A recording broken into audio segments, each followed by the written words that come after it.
আজকে কি কি রান্না হবে? আজকে তো কুদলি আলু বেগুন দিয়ে মাছের মাথা দিয়ে চচ্চড়ি, আচ্ছা মাছের ঝোল, আচ্ছা শাক তুলতে আসছি, শাক ভাজা। আচ্ছা, এখান থেকে মাঠ থেকে একদম ফ্রেশ শাক তুলে ভাজা। বাহ, কি কলমি শাক? শাক আর সজনে শাক। কলমি শাক আর সজনে শাক। বাহ, সজনে বলো তুমি? সজনি শাক, শুশনি শাক। আমি ওই যে 5টা করে পাতা থাকে। চলো দেখবো। চলো দেখো। টক পাতার মতো কি? ওই টক সজনের মতনই দেখতে, আচ্ছা, মানে আচ্ছা। দেখতে ওরকমই, কিন্তু ওটা ছোট সাইজের হয়, এটা বড় সাইজের হয়। এটা আচ্ছা, টক লাগেনি, এটা আলাদা, এটা শাকের সঙ্গে ভাজা খায়। তো চলো শাক তুলি তোমার সঙ্গে আজকে। কলমি শাকের সঙ্গে আরো অনেক শাক মিশিয়ে খায়। ওই যে এই যে সজনে শাক, ও আচ্ছা আচ্ছা, ওইগুলো। হ্যাঁ। আচ্ছা, এইগুলো তাই তো। হ্যাঁ, এই সঙ্গে আরো ওই যে সজনে শাক। সজনে শাক বলতে আচ্ছা, সজনে শাক একটা হয় যেটা সজনা ডাটা হয়, হ্যাঁ, যেটা তোমরা সোনা ওই খাড়া বলো। শাকও মিশিয়ে খায়। আচ্ছা, ওই শাকও ভাজা খায় আলু দিয়ে। তারপরে এটাকে তো কি শাক, কি শাক বলে, মানে ঘাস বলি। কোন এটা? এটা আমরা শান্তি শাক বলি। আর এটা মানে ঘাস বলি, গরুকে সেদ্ধ করে দিই, কিন্তু ভাজা খায়। হ্যাঁ, হ্যাঁ। এই নরম নরম পাতাগুলা ভাজা খায়, তরকারিও খায়। তরকারিও একসময় খেয়ে আলু দিয়ে। কিন্তু ভাজা কি ও দেখে কি লাগাইছে বুঝছো, এটাতে বলে।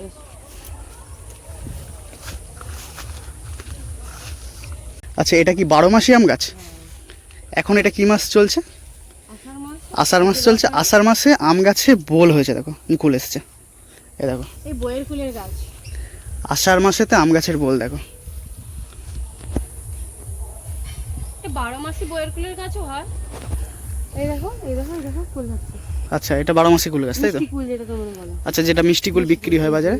এই যে এই যে বাহ, এই যে সবেদা গাছ, ওই যে পেয়ারা গাছের পাশে আছে। আচ্ছা, এগুলো 12 মাসি তাই তো? এই সবেদা হয়ে আছে। এখানে একটা এই গাছ ছিল জানো তো, মুসম্বি লেবুর গাছ। কোনখানটায়? এইখানটা কেটে দিচ্ছি, গাছটা মরিছে মনে হয়। না, এটাই মনে হয়। না না না, কেটে দিচ্ছি। প্রচুর মুসম্বি হতো। ওই এদের হালারে কাজ করতে আসছে লোকগুলো, তারাই পেরে পেরে খেয়ে আসছে। বড় গামলা ভর্তি করে পাচ্ছে। নামতে পারবো তো তুমি? আমার পা এমনি ছিল, আরো খিচিয়ে যাবে। আস্তে আস্তে নামো।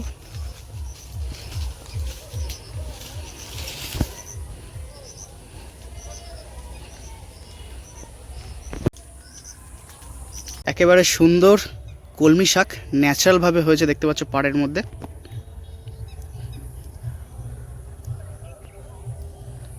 এইগুলো দারুণ টেস্ট।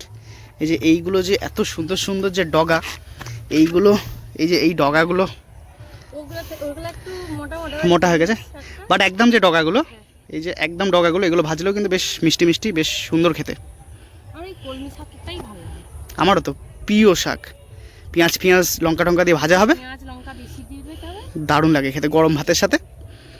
বা চান করার আগে বাটিতে করে পুকুর ঘাটে নিয়ে এসে বসে বসে খেতে হবে চান করার আগে, কষা মাংসের মতো হেভি লাগে। হেভি লাগে। আর শাক ভাজা খেতে হবে গরম গরম। রাইট হয়ে গেলে শাক ভালো লাগে। রাইট, একদম গরম গরম গরম ভাতের সাথে যেমন ভালো লাগে। শাক ভালো লাগে না, হুম। দুপুরেই তো বৌদি এদিকে রান্নাবান্না শুরু করে দিয়েছে। সজনে শাক তাই তো বৌদি? তো সুন্দর যে শাক এক্ষুনি তুলে নিয়ে আসা হয়েছে। কলমি শাকও আছে, সজনে শাক এদিকে কাটা হচ্ছে। সুজনি শাক কি বললাম আমি? সজনে শাকই বললাম। এরা না বাবা, আর এদিকে হচ্ছে সজনে শাক, কলমি শাক, সুন্দর শাক তুলে নিয়ে আসা হয়েছে। ওটা কাটার পরে এগুলো কাটা হবে, একেবারে ফ্রেশ, তোমাদের দেখালামই, পাড় থেকে তুলে নিয়ে আসা হয়েছে। আর এদিকে সব, কোনটাকে? এইটাকে কলমি শাক না কি বলো? ওই যে ওটা সুজনি শাক, এটা শুশনি শাক, শুশনি শাক। সুজনি মাছ। ওই সজনে শাক বলিনি, সুজনি শাক বা শুশনি শাক, ঠিক আছে, এরকম বলা হয়। মা করে সজনে শাক, আমি সজনে শাক তো ওই আমার সোনা শাক করি। আর ভেন্ডি ভাজবে তাই তো বৌদি নাকি? ওগুলো চচ্চড়ি হবে। আচ্ছা, তাহলে ভেন্ডি দিয়ে চচ্চড়ি করবে তাই তো? বাহ, তাহলে আজকে মেনুটা জমে যাবে। ভেন্ডি মোলা আর মাছের ঝোলও আছে। আচ্ছা, পাতলা করে করবে তো গরমে? হ্যাঁ ঠিক আছে। রান্না বান্না কমপ্লিট, আমরা খেতে বসে পড়েছি। আমরা দুজনে এখানে বসেছি, ওই ঘরে দাদা বৌদি বসেছে। তো কী কী মেনু হয়েছে আজকে একটুখানি তোমাদেরকে দেখাই দুপুরবেলাতে। তো আজকে মেনু হয়েছে এদিকে হচ্ছে তোমার ভাত আছে, সাথে কিন্তু সুন্দর লেবু আছে, এদিকে চচ্চড়ি আছে ভেন্ডি দিয়ে, যেটা দেখিয়েছিলাম তখন। এদিকে হচ্ছে একেবারে টাটকা তাজা শাক তুলে নিয়ে এসে শোনো, আর হচ্ছে ওই শাকের সুন্দর করে ভাজা পেঁয়াজ টিয়াজ দিয়ে। এদিকে হচ্ছে ভেন্ডি সেদ্ধ হয়েছে, আর এদিকে রুই মাছের ঝোল হয়েছে। এদিকে ম্যাডাম বসে পড়েছে। আচ্ছা মা, তুমি একটুখানি হাত লাগিয়েছো আর কি। তো চলো শুরু করি। শোনো, এত ভাত কিন্তু খাবো না, একটু ভাতটা কমিয়ে নিলে ভালো হয়। এক সাইড করে খাই নাকি?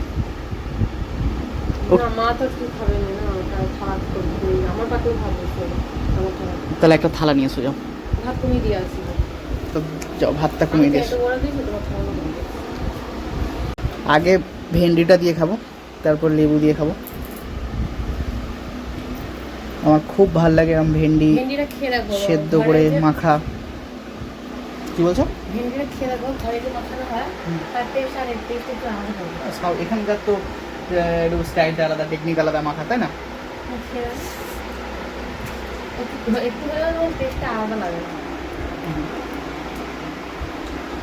স্বাভাবিক এটা হবেই। কলকাতার ভেন্ডি সেদ্ধ করে মাখা একরকম স্টাইলে, মেদিনীপুরে একরকম স্টাইলে। একটু তফাৎ হবে, একটু 19-20 হবে, বাট ভালো লাগছে, টেস্টি হয়েছে।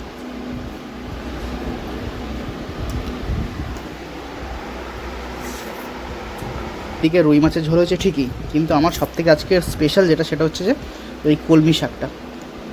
এই কলমি শাকটা হচ্ছে আমার স্পেশাল, একেবারে সার ছাড়া, চাষের নয়, এমনি প্রাকৃতিকভাবে হয়েছে। এর টেস্টটা কিন্তু আলাদা।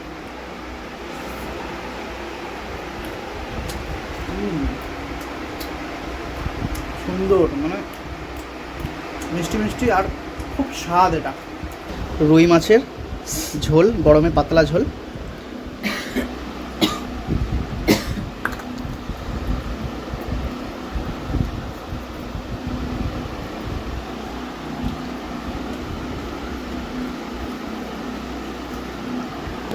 এত গরম পড়েছে, পাতলা ঝোলই বেটার এত গরম। ম্যাডাম কিন্তু মশলাদার খেতে ভালোবাসে, কিন্তু আজকে ম্যাডাম বলছে এত গরম পড়েছে, আজকে পাতলা ঝোলই হবে। তুমি আমার পাতলা ঝোল দেবো, তুমি তাই পাতলা একটু দেখো। এটা পাতলা ওই আলু দিয়ে করা আর কি।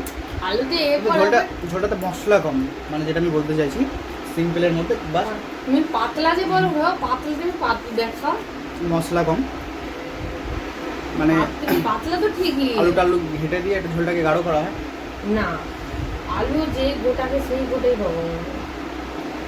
পাতলা ঠিকই, কিন্তু আলাদা পাতলা। মশলাটা কম, বাট ঝোলটা গাঢ় আর কি। হ্যাঁ, কারণ এতে অনেক কিছু দেওয়া আছে, পেঁয়াজ বেটে দেওয়া আছে, আদা বেটে দেওয়া আছে, জিরে, তারপরে দিদি এই যে কি বীজগুলা নাম বলো, চাল মগজ, ওটা, তারপরে তিল দেয়, টেস্ট লাগে। এই জন্য সারা তিল হয় না, তিল বেটেও দেয়, এই জন্য। যাই হোক, আজকের খাবার দাবারটা জমে গেল।